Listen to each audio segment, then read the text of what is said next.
Hi guys, it's Monday, and today I'm meeting again with Astrid. We are both mom and Gestalt therapist, and today we're going to continue talking about maternal mental health, postpartum mental health, and to really bring awareness, right? To really bring awareness to what's happening with maternal mental health in the United States, right? And what we can do differently and what can be better. Yeah. Hi, everyone. I'm Astrid. As Julia said, it's a pleasure to be here again. And we're going to discuss something very difficult and intense today. We chose this topic because it's a very important one for us as moms and therapists. And it's something that is gaining a lot of media attention, a lot of coverage. And we just wanted to unpack first our feelings as moms and as therapists, and also see what, as Julia said, can be done to improve maternal mental health state in the United States. Yeah, totally. So today we're going to talk about a Lindsay Clancy case. And just to make a disclaimer, we're not here to diagnose her. We're not here to point the finger who's guilty, who's innocent, right? Who's to blame, right? But we're really here to talk about what we can, what's coming up for us, right? We both mom, we both grew up in post-Soviet culture, right? We're immigrant mom. What's coming up for us around this case, right? And we're gonna talk what's resonate for us. Yeah, absolutely. And what's important for us is that it brings about these topics of why is why are we as a society looking for a monster mom that we can jointly attack, and what can be done to actually help the woman instead? Yulia, in this, like just to turn this into a question, what makes us look for a monster mom, and what is a monster mom? Yeah, definitely. Yeah, I just want to say, like, we've been discussing that before, that this case getting so much media coverage, like the whole world is talking about this case. I follow some therapists from my country of origin, Belarus. They talking about Lindsay case, like everybody talking about that, right? And it's becoming like a sensational news in the media coverage, right?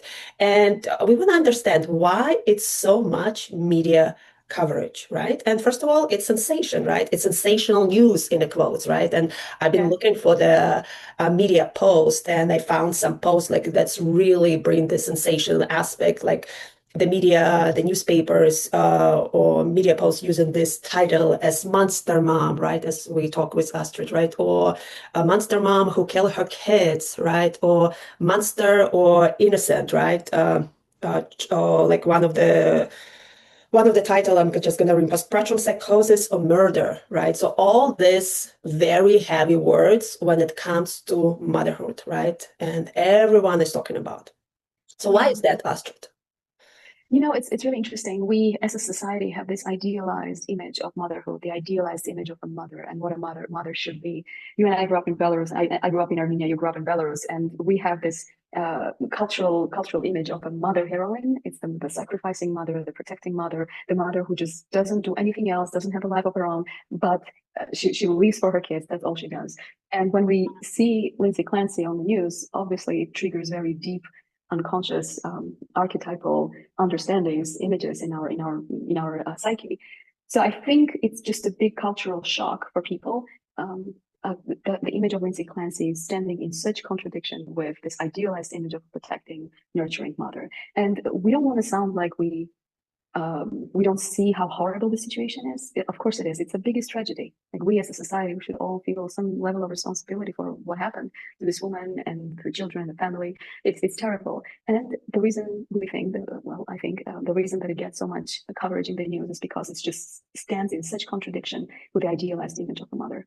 Right, right, totally. Yeah, I totally agree with you. It's almost like through this case, society, right? And we all have these beliefs in us, right? Inside of us, right? We are not immune to that too, right? It's almost in this coverage, in this case, people can see the different part of being a mother, right? Totally the opposite to the mother who's sacrificing, right? Or the ideal mother, right? Or the mother who's nurturing, the mother who's helping, right? Supporting, right? It's the opposite, right? And it's as long as this case is viewed through the binary aspect, right? Murder or not murder, innocent or not innocent, right? We almost then protect another aspect, right, of motherhood, right? Bad Yeah. mother and good mother. So there is good mothers, there is bad mothers, there is monster moms, there is sacrificing mom, right? So it's Yeah. almost as long as we continue to see through this bad or good, right or wrong, guilty, not guilty, innocent, not innocent, right? The more the society protect the idealized image of the mother, right? Yeah. As Yeah. long that the mother cannot have complexity, right? Or can a good mother can experience some tragic events, right? Yeah. Yeah. Yeah.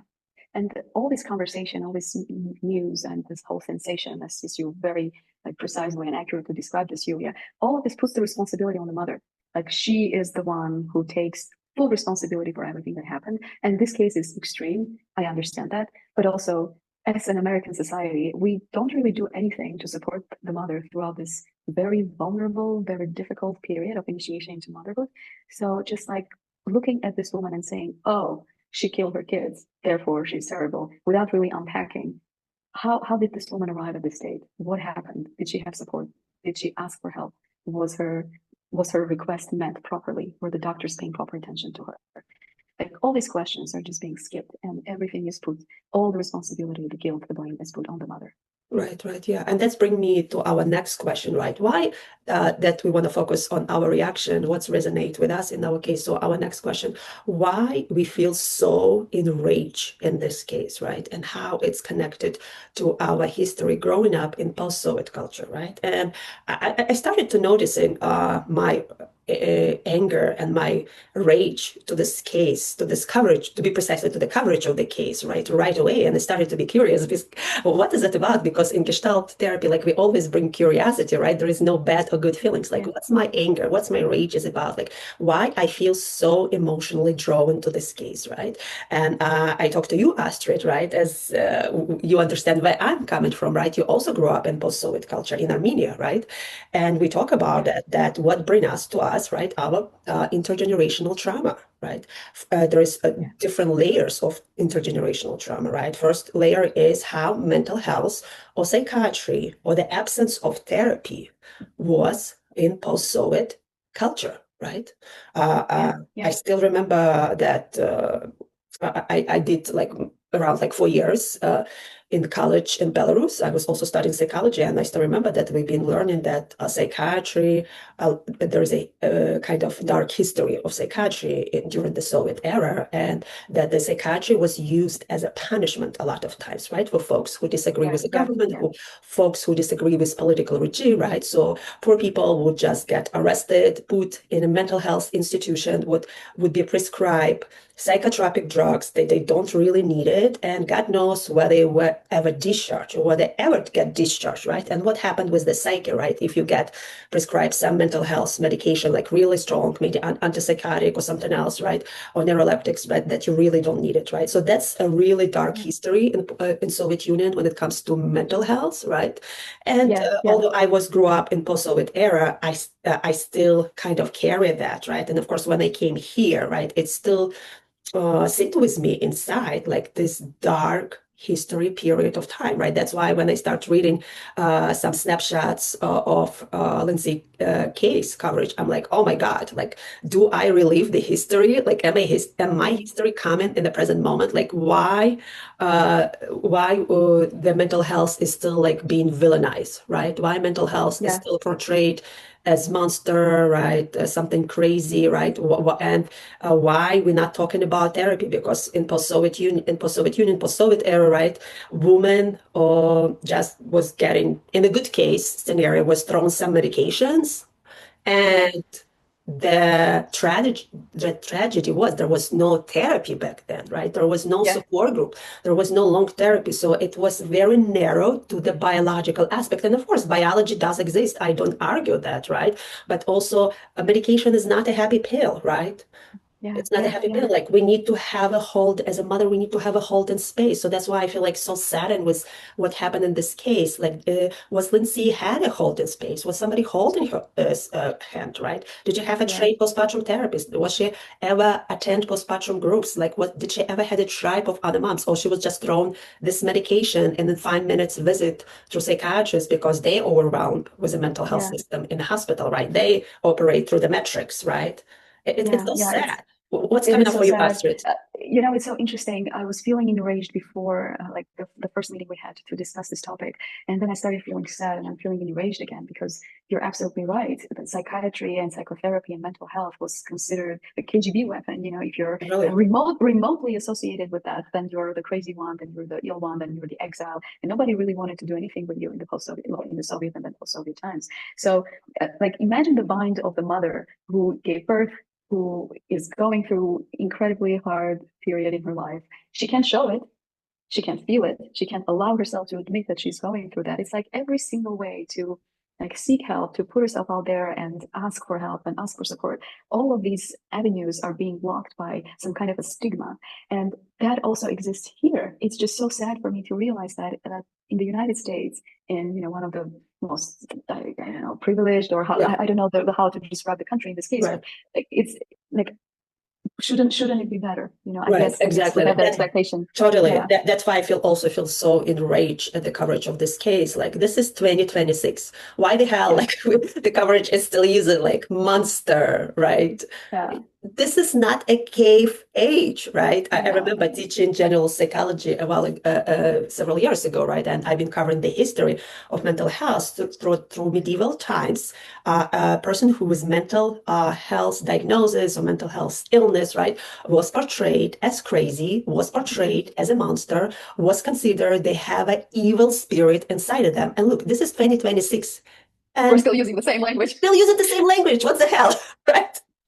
What's so going amazing. on? People, Yeah. wake up, wake up. Yeah. It's 2026. Let's start to bring some compassion, right? And let's start to use right terminology when we're describing mental health, right? Yeah. Julia, I want to be optimistic a little bit in this dark situation and ask you, what do you think? Maybe this can become a bigger conversation. Like maybe Lindsay Clancy case can open this, like, I don't want to call it Pandora's box, but like this big topic of complete ignorance of maternal mental health. Can we actually, as a society, as people, look at this case and finally start taking maternal mental health seriously? What do you think? Yeah, totally, right. We before we met, right, we've been brainstorming the questions, right? And you came up with a brilliant question, right? You said, Yulia, let's talk about during our postpartum 6 weeks visit. Did anyone inquire like how we're feeling, like what's happening with our mental health, right? So let's talk about it, right? So were you asked during your postpartum 6 weeks check mark that you're supposed to be in the one piece? That's it. You're ready to go to the world. You're not postpartum anymore. I'll tell you something even more interesting. Yes, I'm ready to hear. I had a 2-week postpartum checkup. Oh, 2 weeks. So you're fast. I had a 2-week one mandatory. I had to go to the doctor's office. I hated it so much. Like I just given birth. Not only I had to go to the pediatrician's office a few days later, like the second or third day after I gave birth, but also like now I'm with my newborn. It's crazy. It's intense. It's beautiful, and like it's just overwhelming. And now I have to go to the doctor's office, and they give me this questionnaire, which is the Edinburgh postpartum depression scale thing. I forgot the full title, and it's a 10-question paper that says, like, I was just so surprised by these questions. Like I died and resurrected, and I feel like every mother who has given birth can relate to some extent to this experience. Like the old version doesn't exist anymore. So the first question was, do you enjoy doing things as you usually did? I was reading that and I was thinking, I used to enjoy drinking wine with my husband. I can't do that anymore. And what kind of things, right? Yeah. And like the question itself was so absurd. Right.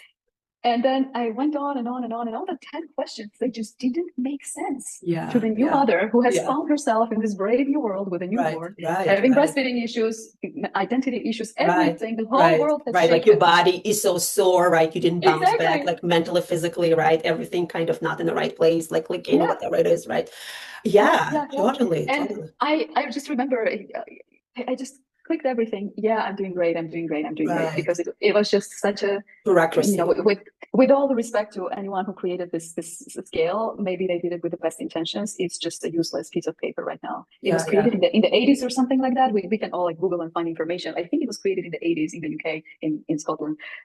And just it's not appropriate. It's not an appropriate question to ask your mom. It doesn't make sense. And that was the only thing actually that had to do anything with my mental health checkup like after I gave birth. I don't know, what That's was it, your right? They experience? didn't That's ask you it. Yeah. personally. They didn't check on you with you, right? No, they asked, how is your mood? I'm like, fine. How's your That's what? it.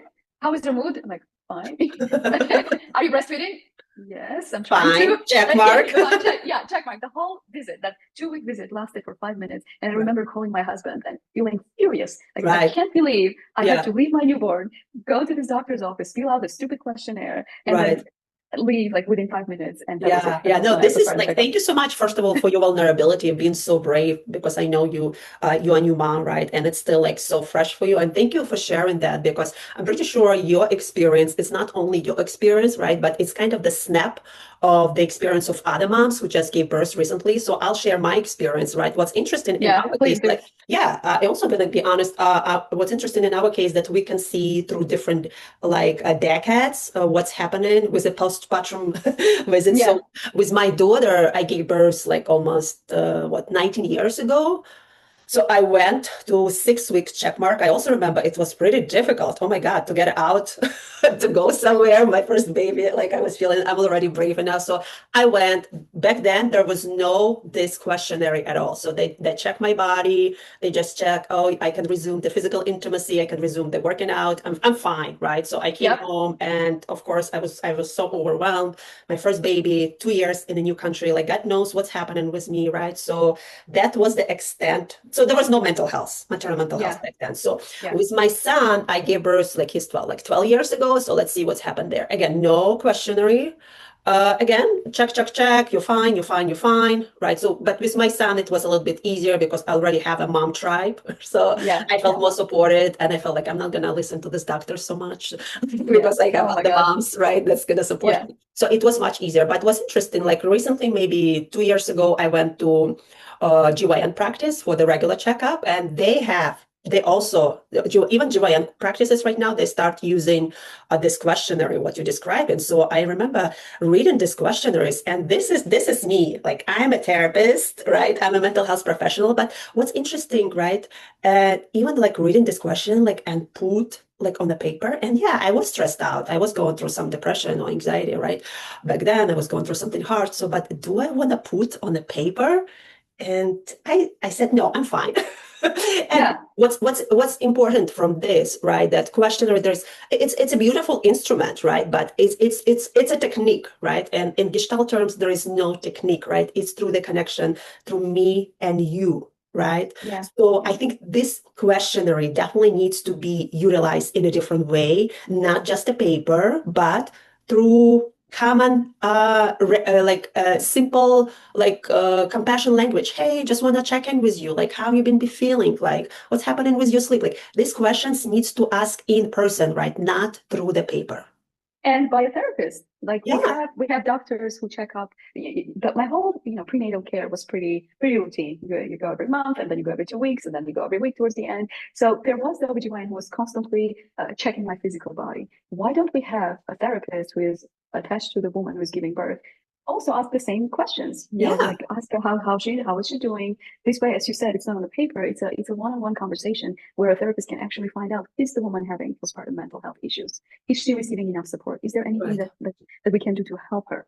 Right, And right. And can this question, right, can they bring some humanity, right?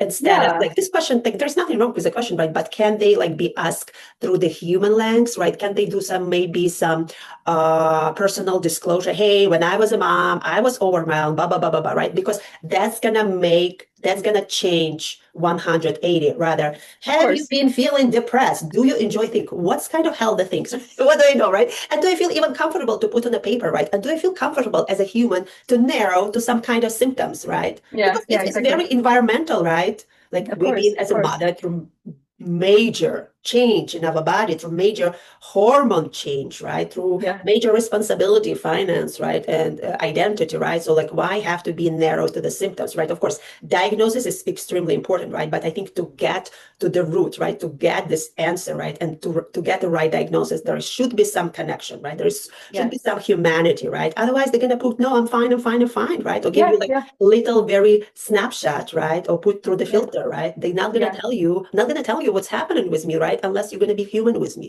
right? Exactly, exactly. And for our listeners, I Googled the actual name of that questionnaire. It's called Edinburgh Postnatal Depression Scale, and it was crafted in the 80s. Yeah. So And like another, yeah. yeah, I just want to say I had experience of doing this questionnaire, right? Or like several years ago, I was participated in a community center project for maternal mental health wellness, and I was not just reading this question, right? I was like, first of all, making a connection with the person I'm talking, right, and then like using simple language, right, and really Mhm. working on bringing the connection, right? Are we connected right now? Do you feel safe with me to share? Of If you course, don't feel yeah, safe, like I want to talk about that because of otherwise course, it doesn't make sense. We can ask yeah, yeah, a million questions, right? But if we don't have a trust, right? How a yeah, vulnerable person going through such a sensitive period of time gonna share like their deepest secret because that's such an intimate topic. There is a lot of yeah, taboo, there is a lot of stigma, there is a lot of expectation, right? So how they yeah, gonna share if they don't feel trust, if they don't of feel like course. you're human too, or maybe you've been through something similar too, right?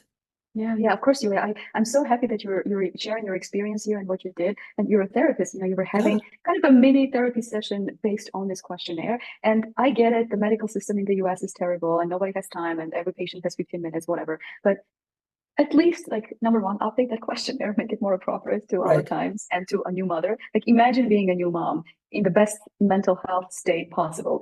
Is that question even appropriate to a mom?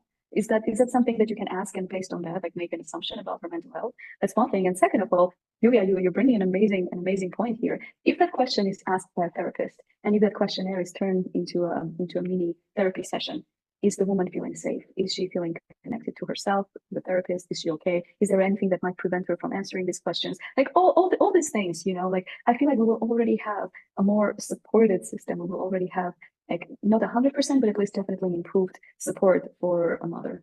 Yeah, yeah, totally. And another thing, like that's what comes up for me right now, right? In American medical system, right? Doctors treat in right hand, but they don't know what's happening with the left hand, right? They treat in left hand, but like the right Yeah. hand is bleeding. Like mom goes to pediatrician, and pediatrician only ask about the babies, and the mom does not exist, right? And we cannot just Yeah. separate the baby from the mom, right? They are in this symbiosis connection, right? They're connected, right? So you have to also, pediatrician also have to be trained, right? To really check in with the moms, right? As a recent mom, I must say that this Edinburgh questionnaire was also given to me by the pediatrician when I went to the pediatric office. But you know how it is. It's a strange situation. You're taking your newborn, your a few day old newborn to the pediatrician office. You don't care about a questionnaire. Right, right, First of all, the paper is given to you while they do the checkup of your baby. So right. of course they also ask you questions. How many wet diapers? How many milliliters or ounces of formula or breast milk is the baby eating? You're responding to the pediatrician about your baby at the same time, filling out Right. a And compliant at the same mental time, health your questionnaire. baby can be crying while they Of examine the course, baby, right? So of you're course, trying to of soothe your course. baby, like you're trying, like when this visit's gonna end, like I'm freaking out, like what's going Yes, on, right? And yes, yes. but it's also like make me feel so angry about the system, right? Because it's like we all have this big mission statement. We have all right things on the paper, this questionnaire, right? This check mark, right? But is somebody like really talking to us as a human, right? And Yeah, that's no. the medical system here, right? The visit is Yeah, very short because they have to build insurance. They have to build insurance. The visit has to be medically have medical necessity, right? yeah, Doctors being rated by the metrics, how fast they see the yeah, patients, right? They cannot really sit with the patients and really hear, listen what they're yeah, telling, right? yeah, And yeah, like everything, like portal questionnaire, like thousands of questions, right? There's like we're losing the human connection, right? yeah, And yeah, I think we're gonna have more and more, right? Some tragical things, right? Because there is no connection. There is no connection between mom and other moms. We're losing the tribes, especially in the suburbs, right? There's oh so yeah, much isolation, right?